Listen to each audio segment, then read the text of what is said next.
Greetings, Lewis, and welcome to another video. So, as you can see here in the screen, I'm showcasing you a hand of my Centurion deck.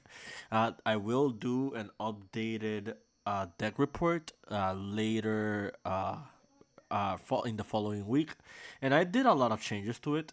However, there is one change that I did not do, and I just kept with the deck, and that change is I kept the Bystials. I kept the Bystial package in there. And I kind of want to talk about this from a technical standpoint because I've been on Bystials for a little bit over a while now. And after the recent success of the 3v3 YCS in Costa Rica, uh, Pac and Gunther did an in-depth explanation on their thoughts with Bystials, and I found it kind of fascinating because their approach for Bystials, at least from the side deck perspective, is very similar to mine's from the main deck perspective. Before I go and talk about those actual points and interactions, I kind of just want to give a brief summary on why Bystials are good in the Centurion deck as in the first place. As you guys already know, like I've been piloting like Bystials in Centurion for a little bit, and I kind of just want to showcase like stuff that are just natural with the deck that just comes with the success of the strategy, as well as like show what ideal matchups and how many specific interactions the bestial can actually perform.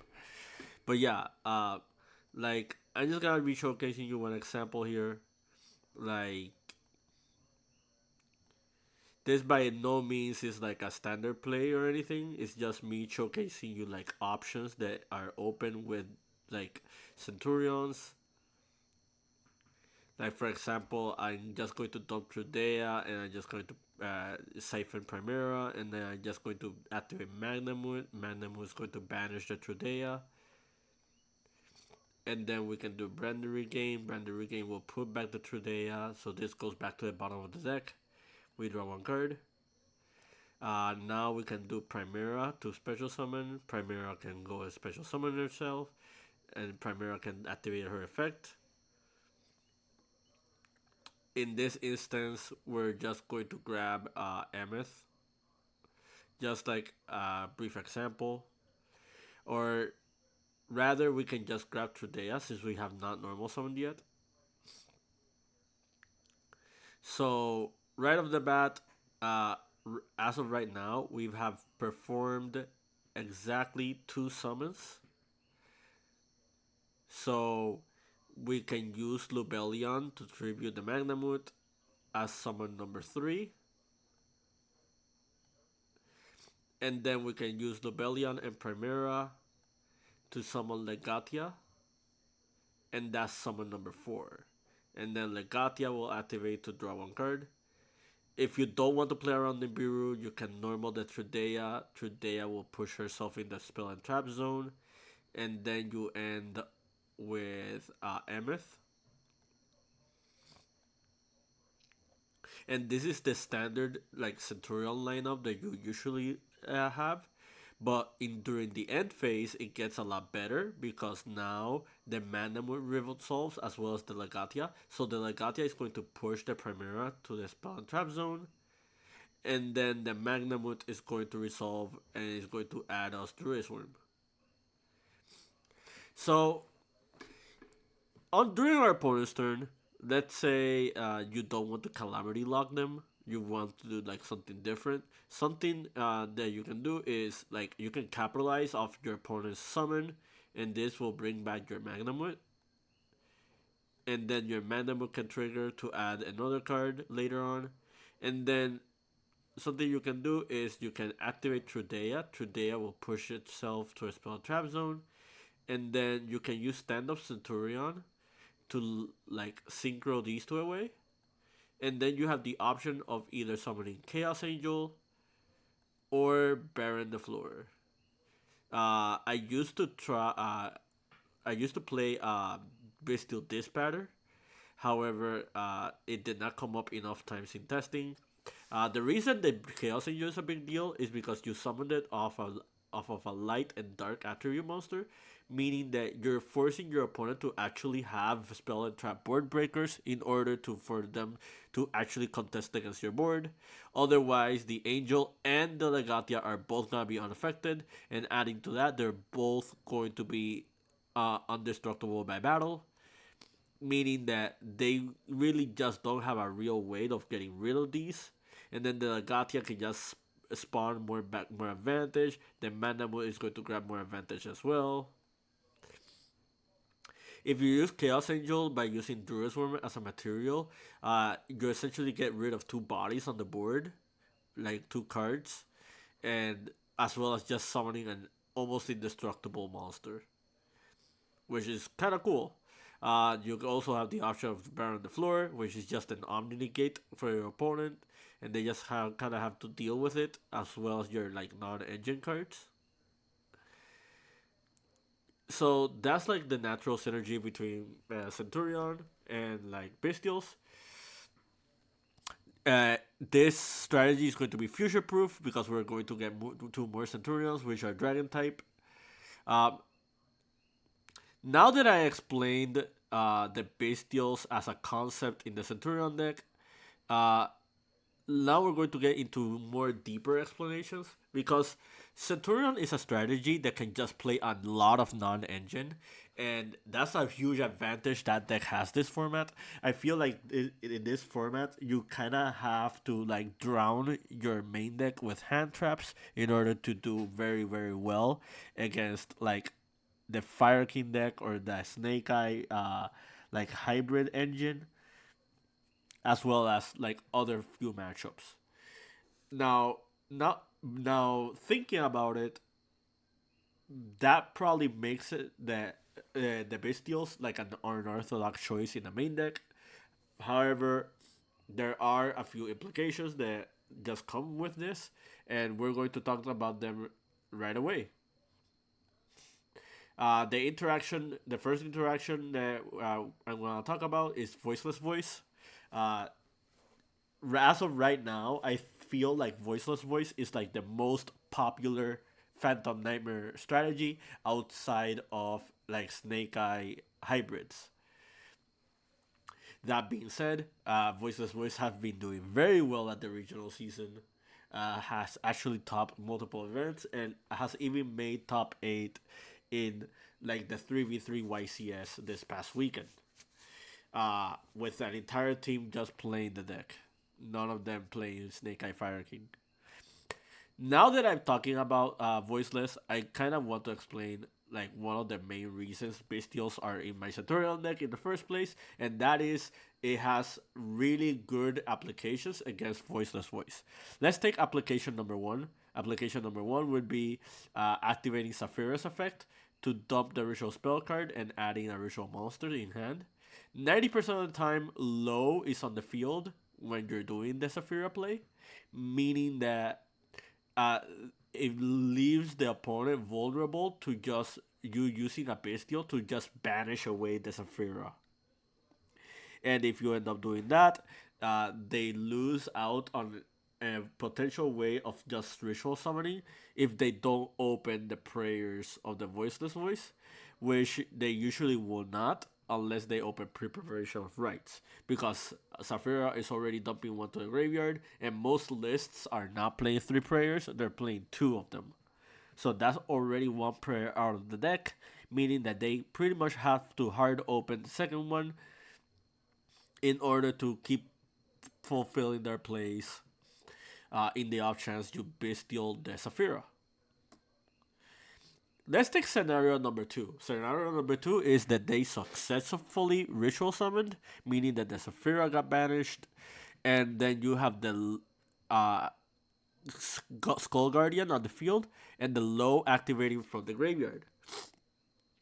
During that interaction, you can just bestial away the low, and if they already committed their normal summon on low, they pretty much lost out on like a potential of just keep playing with their strategy. Uh, it kind of forces them into a position where they have to summon the Soravis in order to keep playing, and make sure it actually sticks on your opponent's turn, so then you can summon the low later on. So it pretty much just puts them in a very awkward spot. Also, it means that the Skull Guardian does not get its attack boost, nor does it get its bonus effect of gaining that duplicating its attack points, which is a very big deal because it means that there's nothing really stopping the bestial monster from just running over the Skull Guardian in the following turn and just simplifying the game state even further. Then you have scenario number three, which is Dynamondo. Uh, like a lot of voiceless voice players would just tend to go Dynamondo if they know that Bystials are not present, because Dynamondo is a play that ends on the same end board of the Skull Guardian low protection. However, at the same time, it gives you the extra bonus of adding out of the Skull Guardian and like siphoning out of low. So if this is a very strong line if it resolves. However, the caveat to this line is that it can only be done on the opponent's turn, meaning that there's really nothing stopping you from bestialing away the ritual monster during the end phase and just have your opponent sit on a Dynamondo without actual way of like triggering its effect. And then you have scenario number four. The reason I want to bring up scenario number four is because uh, bestial players or players who own bestial monsters or they try to use, they will get confused on this interaction. And you probably want to have another hand trap that's just as potent, like DD Crow. In my current Centurion deck list, I am playing both Crow and Bystials, so at least I'm safe on that regard. But for those who are not on Crow or like are just on Bystials, take note that uh, the Tiras Hierarchica is a quick effect to tribute the monster to special summon itself. Meaning that the Crow is pretty much your best option because you there's no real window of you like resolving a Bystial. If you try to Bystial away the Trias immediately, it'll just change its effect and it'll dodge the Bystial. Uh, and if the Trias tries to do her effect by triggering the Diviner, there are no monsters on board, meaning that the Bystials lose out on their quick effect during that specific interaction. So I explained the Voiceless Waste deck because this is a strategy that you just are naturally going to see in the format, and the Bystials are very very strong against this strategy. If you know that Voiceless Waste is going to be very prevalent at your locals, even more than the Fire deck, then by all means, Bystials should be ideal in your main deck. Now let's talk about Bystials' interactions with the Snakeey deck or the Snakeey strategy, because as Pac and Christian brought up on their deck profile, they've actually considered playing Bystials in the main deck or even just siding them in specifically for the mirror. And I'll explain what interactions with that they mean by that.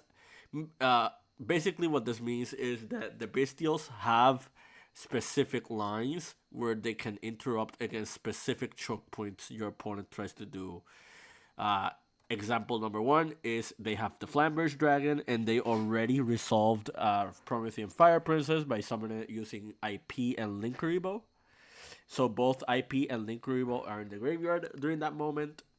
And sometimes what they end up doing is they use Promethean Princess to bring back Flamberge, and then they use Flamberge to just spawn the IP Masquerena. So doing that play is very very strong. It's one of the key plays that are being done in both the pure Snake Eyes deck as well as the Fire King variant, and that play can get stopped by a Bystial. So essentially, you just Bystial away the IP, and they lose out on that interaction, and that is a really big blowout because they lose out on like their interruption as well as their follow up. At least their key way of interacting with follow up. Uh, as you can see here in the screen, I placed a counter for every specific scenario. In the scenario of specifically Druid's Worm, if they have Promethean Fire Princess in the graveyard and they try to use the Promethean Fire Princess to just pop your Druid's Worm was going to trigger in the graveyard in a new chain, and it will just send away whatever monster your opponent has on field. And since it's sending and not destroying, it does not trigger the Fire Kings. It does not trigger like other key cards, meaning that it's pretty much a very safe play like in on its own. You have scenario number two, which is they have Link Reborn in graveyard and they want to trigger the Sunlight Wolf, so they want to tribute for Link Rebo and then try to link those two away for Decode Talker Heat Soul. If they activate the Link Rebo to tribute and you chain your Bystial, they essentially lose out on the Link Rebo. They lose out on the monster that was tributed for the Link Rebo as well. And they lost out their interaction from gaining from Sunlight Wolf and from making Heat Soul. So that's also a really big blowout. Take note, Link Rebo is a quick effect, so you essentially don't want to like activate it blindly on the Link Rebo. You just want to wait for them to actually tribute and use its effect. And this line is actually very strong because they are losing out on like three ways of gaining advantage or like keep going with their engine. So as you can see, there's a counter on the Bellstar on the Black Witch. It just there as a placeholder to like specify the fact that both Fire King and Pure Snake Eyes play multiple copies of this, and essentially what that means is you can actually just banish it for your Bystials, and they're just free bodies on your board that are just going to contest against your opponent's board later on. Now that I brought up like the very specific interactions with the Fire King deck, let's talk about like other matchups like you could be like aware of. Like what you see here on the screen are like 5 different decks, like, and all these decks really get hit hard by Bystials. Like Tier Elements is a very strong one. Branded is one that's also really important, especially because of Gimmick Puppet. Nightmare. Labyrinth is very important because they have their furnishers, and the furnishers are just being dunked upon for like your interactions with you. Uh, Adding to that, like Labyrinth is like Centurion's worst matchup, so just having a way of mitigating the fact is also very ideal. There's also Raid Raptor, which is gaining a lot of popularity. Like it already topped multiple regionals, or it had multiple tops in actual regionals. Uh, so this is a very scary deck, and if you don't know how to interact with it, then you might always lose. And this is one other strategy that actually gets hindered by Bystials a fair amount. I also put Orcust in here. Orcust is not being played as much, but it's still roaming around, and I just wanted to just showcase you another example of another deck that just outright loses to Bystials. There's also stuff like Phantom Knights, there's stuff like Dragon Link, there's stuff like the Horus engine, specifically Imseti. Like I already brought up Tier Elements, which is like to this day still a very fairly strong deck. But yeah, that's pretty much it. Like when it comes to my explanation with Bystials, I feel like uh, Bystials should be a part of your list when it comes to like playing hand traps. They do have their downsides. Like one downside that is very big is that it conflicts with infinite impermanence. But at that point, you pretty much just have to like pick and choose your sequence between your hand traps, and then just like shove the Bystials later on, and just explain to them like how crucial it was uh, for you to sequence your Bystials after like stuff like Imperm. Also, adding to that, you probably noticed in my main deck that I'm playing light and dark hand traps and not playing like other specific ones. The only exception to the rule being infinite impermanence, and the reason why those are light and dark hand traps is because of their interactions with Bystials in the options your opponent does not actually budge with hand traps. Um, but yeah, uh, moving forward, I might just keep playing Bystials in my deck. I know post Legacy of Destruction, Bystials are going to be like significantly better in the Centurion deck specifically, and yeah, like a lot of things just go into their favor, uh, despite the most popular deck being a non-light and dark deck. But yeah, I hope you found this video informative. I hope you found this to your liking and understanding. Uh, More videos coming soon. Keep practicing and keep dueling.